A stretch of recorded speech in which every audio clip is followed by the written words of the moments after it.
Ei, pessoal, tudo bem? Hoje vamos fazer algumas questões de revisão sobre citologia e histologia. Na primeira pergunta, nós temos: na mucosa intestinal, as células apresentam grande capacidade de absorção devido à presença de.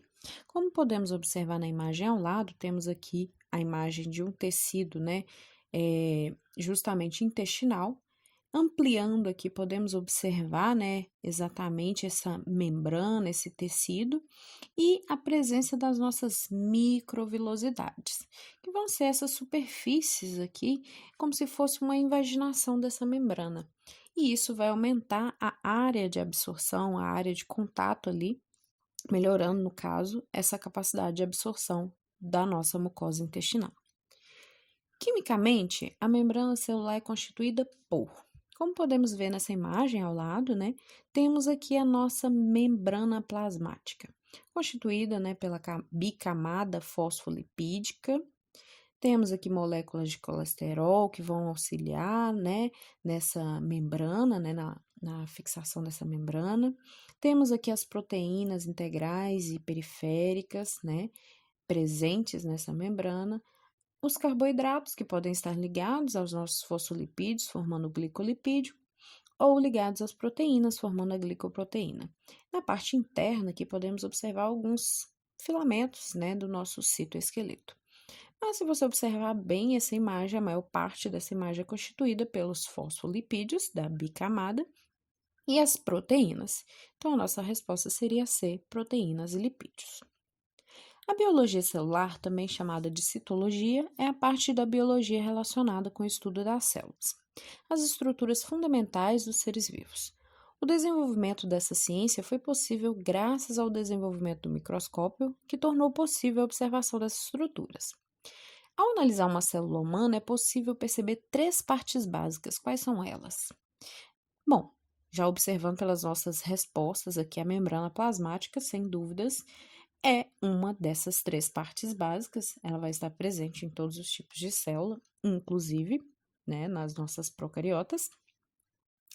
E, como podemos observar, em ambas também aqui podemos ter citoplasma, mas apenas na nossa célula eucariota, que vai ser a nossa célula, um tipo, o tipo da nossa célula humana, nós observamos a presença do núcleo, onde o nosso material genético vai estar contido e protegido.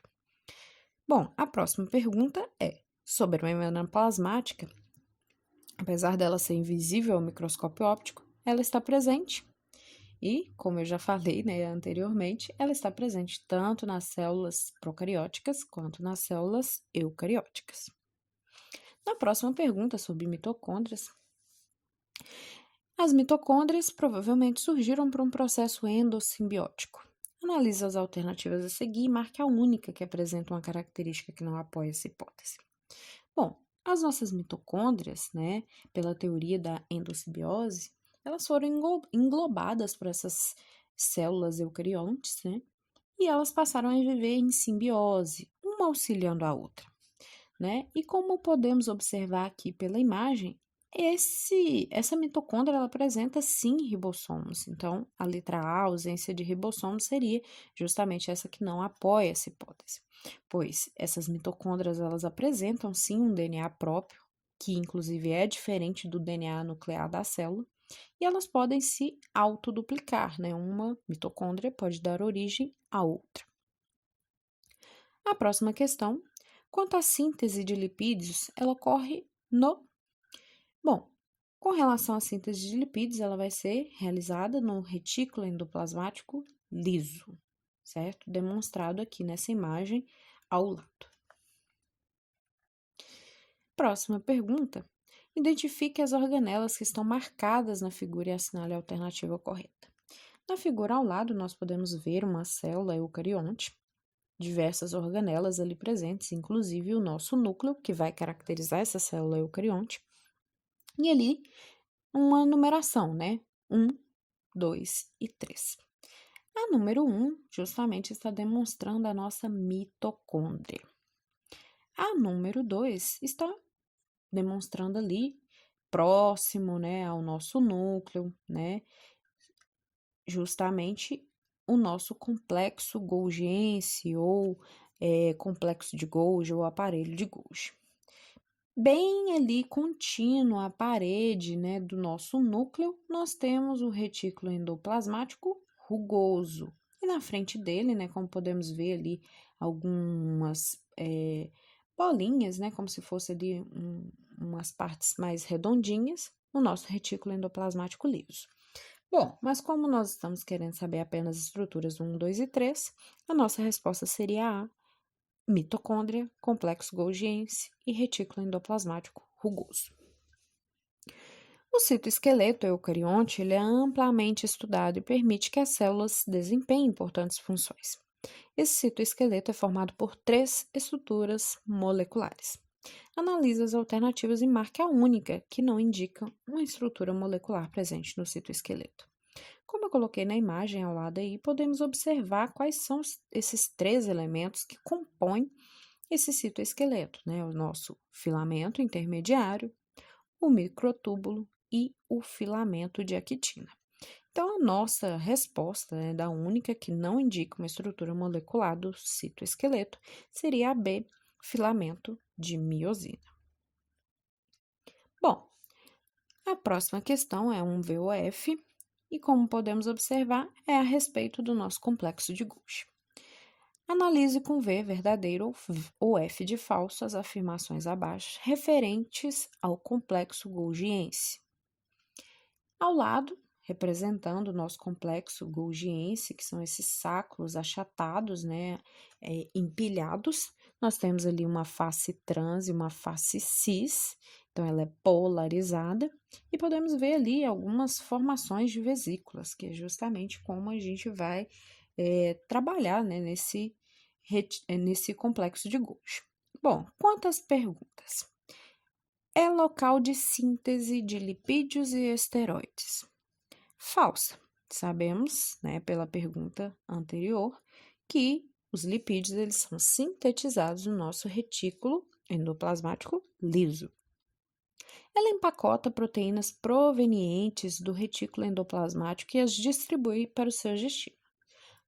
Como podemos observar na face trans, essa formação de vesículas é justamente esse empacotamento, né, das proteínas, entre outras, né, que estiveram ali no nosso complexo de Golgi, né, e essas proteínas, elas vão ser, sim, distribuídas para o seu local ali de ação. Dá origem ao acrossomo nos espermatozoides. Isso é uma das funções do nosso complexo de Golgi. E está ausente em células, né, de plantas, né, células vegetais, que é falso, que essas células vegetais sim apresentam complexo de Golgi. Então, a nossa resposta seria F, V, V e F. Próxima questão, sabemos que o citoesqueleto é formado basicamente de 3 tipos de fibras, que inclusive já foram citadas anteriormente: microtúbulos, microfilamentos e os filamentos intermediários. Quanto aos microtúbulos, eles são formados por subunidades proteicas chamadas D. Pelo próprio nome, a gente já pode imaginar qual seria essa subunidade proteica, né, que vai ser justamente a nossa tubulina, né? E como podemos observar nessa imagem, ao lado aqui tem uma fotomicrografia, tá? Tirada no microscópio óptico, na verdade é eletrônico. Temos aqui a representação desses microtúbulos, e aqui como podemos ver, né, os nossos heterodímeros ali de tubulina alfa e beta. Na próxima questão, analise atentamente as alternativas abaixo e marque aquela que não indica uma das funções que pode ser atribuída ao citoesqueleto. Bom, demonstrando ali o nosso citoesqueleto, ele vai estar ali, né, dando forma àquela célula, sustentando aquela célula.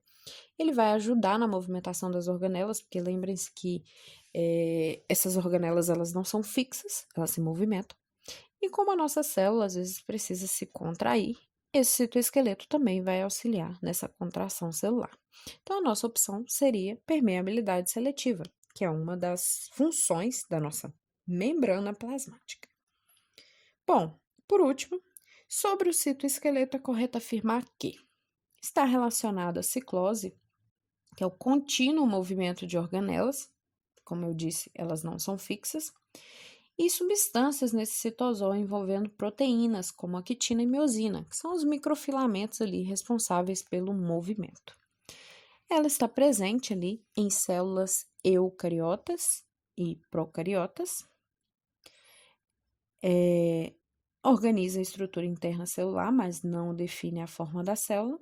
O movimento ameboide de algumas células independe de suas adaptações. Bom, a única resposta que poderia ser correta é justamente esse movimento contínuo das nossas organelas e também outras substâncias, né, que vão envolver os nossos microfilamentos ali, a quitina e miosina. Então, a nossa resposta seria A. Bom, gente, essa foi a revisão de hoje. Espero que tenham gostado. Se gostaram, né, não se esqueçam de curtir, compartilhar e de se inscrever no canal. Um abraço.